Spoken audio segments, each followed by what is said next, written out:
The senator from Virginia. Mr. President, thank you so much. I rise to follow my colleague from North Carolina and with Senator Collins, the senator from Maine, on the floor. I hope also to be voting today and hopefully soon on behalf of the bill that is pending before us that would advance 5 completed appropriations bills that are very solid bills. To my point of view, none of us ever think these bills are perfect. There are always things in them we wish weren't and other things that we wish had been in them that aren't. But I think these are very solid bills. And I think it's time, not just because of the shutdown, it's time to advance these bills to the president's desk. And I appreciate that colleagues are recognizing that what we need to do is advance those bills and then focus in a very intense, high-stakes way on what I believe is the need for dramatic reforms of DHS and its agencies. And we all know the controversies, and we all know some things that need to be done, and we'll see if we can reach an agreement. The idea in this proposal is to take 2 weeks to see if we can find it. If we find sufficient reforms, you'll have votes like mine. If we do not find sufficient reforms, that my vote will not go for the ultimate bill. But in 2 weeks, we'll be able to know whether we can provide significant reforms that would curb the abuses that we're seeing and that people all around the world are seeing to our discredit. I was inspired to speak when I heard about the Graham amendments. Now, as I stand here, I've not seen the filed amendments or their texts, and I'm not yet sure whether, in fact, there will be a vote on the amendments that my colleague from South Carolina has described. However, I want to explain why I think both of these amendments would be a very bad idea. And maybe in explaining that, I might be able to convince colleagues not even to vote on them. But if we do have votes, I'm going to be voting no on both and encouraging my colleagues to do the same. Let me tackle the first issue raised by Senator Graham, proposing to offer an amendment that would create some cause of action against, quote, sanctuary cities. I have 2 very serious concerns about the proposal as he has described it on the floor and as I've read about it. The first is, what is a sanctuary city? Is a sanctuary city or community a city that just says we're a sanctuary city? Is that enough? What if a city doesn't say they're a sanctuary city, but they refuse to enter into a 237G agreement with DHS? What must the city do or not do to be labeled a sanctuary city? If we're going to have a cause of action that would impose damages that would have to be paid by, not the city, it all comes from local taxpayers. It would have to be paid by local taxpayers. You have to have a real clear definition of what a sanctuary city is. And I'm very, very worried about any amendment that would try to punish sanctuary cities for 2 reasons. First, the administration does not know what a sanctuary city is, the Trump administration. And why do I say that? I say it because of actions earlier this year. In May of 2025, last year, in May of 2025, the Trump administration, through the DHS, listed sanctuary cities in each state. They put out a massive list. Now, I didn't pay attention to 49 states list, but I paid a lot of attention to the Virginia list. And let me tell you who was on the Virginia list. There were 20 counties and 13 cities. Virginia has 134 cities and counties.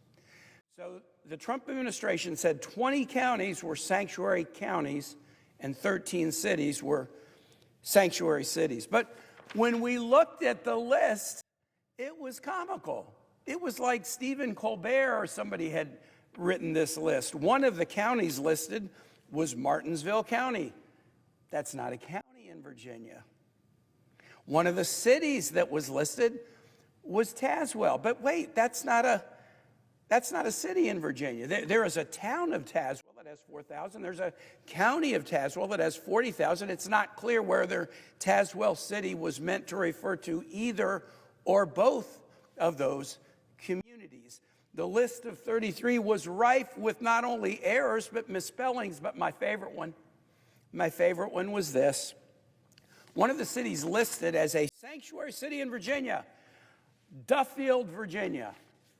Duffield, Virginia, in the heart of Appalachia, 0.6 square miles, population 73, in the heart of Appalachia, sanctuary city.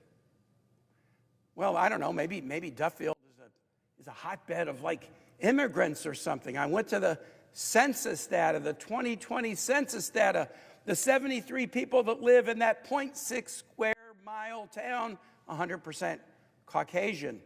It's not a hotbed of immigrants. It's not a sanctuary city, and yet the Trump administration listed them. And this was news all over Virginia. The list got published everywhere. Duffield is a sanctuary city. If the mistakes were made on this list about Virginia, I know they were made about other communities as well. And to its credit, the Trump administration in August put out a new list of sanctuary cities in Virginia, and instead of the 33 that was on the list in May, now there were 0 sanctuary cities. Just 2 months later, 0 sanctuary cities. Clearly, that initial list was prepared by someone who didn't know anything about Virginia, anything about sanctuary cities. I suspect it was AI, and I can't decide whether AI stands for artificial intelligence or artificial ignorance, but it included many communities that definitely are not sanctuary cities. And I've only given you the most egregious errors. If you look at the others that were on that initial list, none of them have ever passed sanctuary city legislation. None of them have refused to cooperate with immigration officials in doing their job. So the first thing about a bill, or an amendment, that would impose a cause of action against sanctuary cities is, how could we trust that it would be applied fairly when the administration can't even figure out what a sanctuary city is? Here's the second reason I would oppose this amendment and urge my colleagues to do the same, should it be offered for a vote. What about local elections? Like, I've heard from many of my Republican colleagues, and frankly, not just Republican colleagues, those of us who've been mayors and governors, we don't think federal officials in this chamber should micromanage everything a city does or a county does or a state does. If folks in Duffield, Virginia, population 73, decide that they don't like being a sanctuary city, which they're not, they could change out their mayor. They could change out their city council. They could elect different people to have different policies. Why would we have a federal cause of action against a city or county that's responsive to its voters? Allow voters to decide whether their elected officials at the local level or state level are embracing the right or wrong policies. We shouldn't use lawsuits, as much as I like them. I was a lawyer for many years and tried a lot of cases. We shouldn't use lawsuits against localities that have the power to elect their own officials to embrace policies and kick out officials if they're embracing the wrong policies. So on Senator Graham's first proposed amendment, a cause of action against sanctuary cities, we can't even really trust that this definition will be worked out right, as evidenced by the problems that the administration has had. And let's let local and state governments govern themselves and the voters kick out people if they're embracing the wrong policies. Let me talk about the Second Amendment, which I also think would be a very bad idea. We squirreled away in a bill that passed out here in November a very unusual provision giving a cause of action for various senators to sue if they felt like they had been unjustly targeted by an investigation connected to what happened in this Capitol on January 6th. Very unusual to create a cause of action for such a limited number of people. And most of us were unaware it was in the fine print of the deal and only found out later to our surprise and chagrin. The House, to their credit, kicked that provision out. Not smart. It should stay out.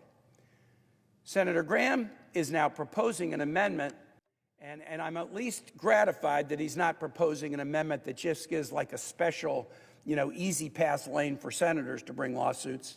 He's proposing an amendment that would allow more generally individuals who had been subject to that January 6th investigation to bring a lawsuit. But let's just hold on for a minute. We're going to create a federal cause of action to allow people who felt they were unjustly targeted by the January 6th investigation to bring a damages lawsuit against the U.S. government. What about somebody who's shot in the back 10 times by an ICE agent?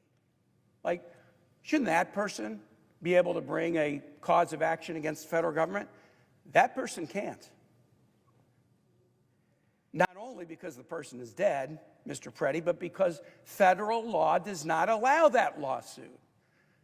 The family of that individual cannot bring a wrongful death action against the United States because of sovereign immunity doctrines.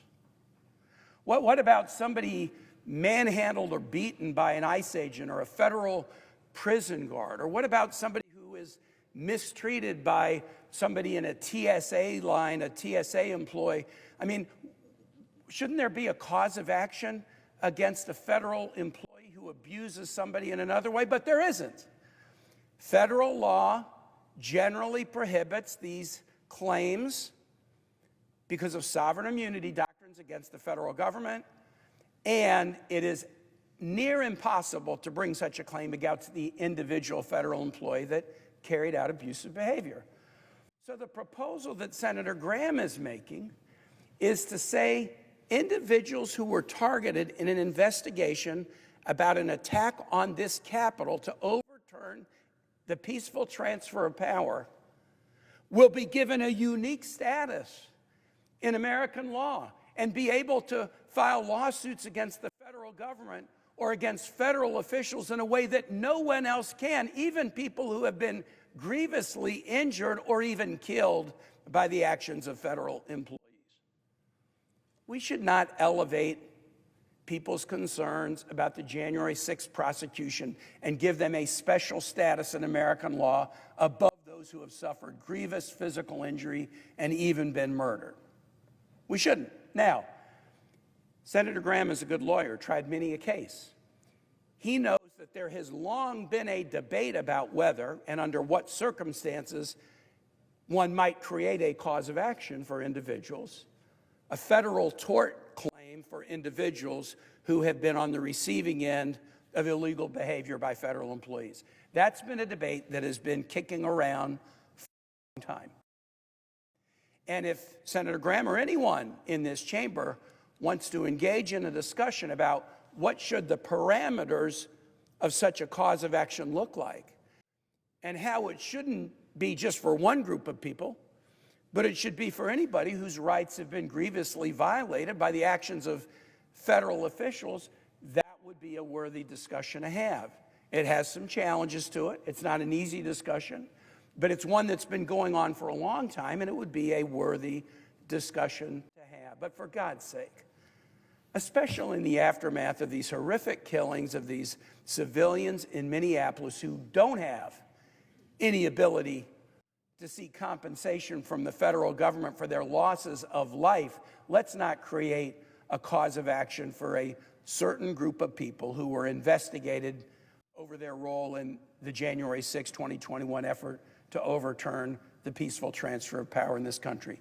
It is my hope that these amendments will not be called up for a vote.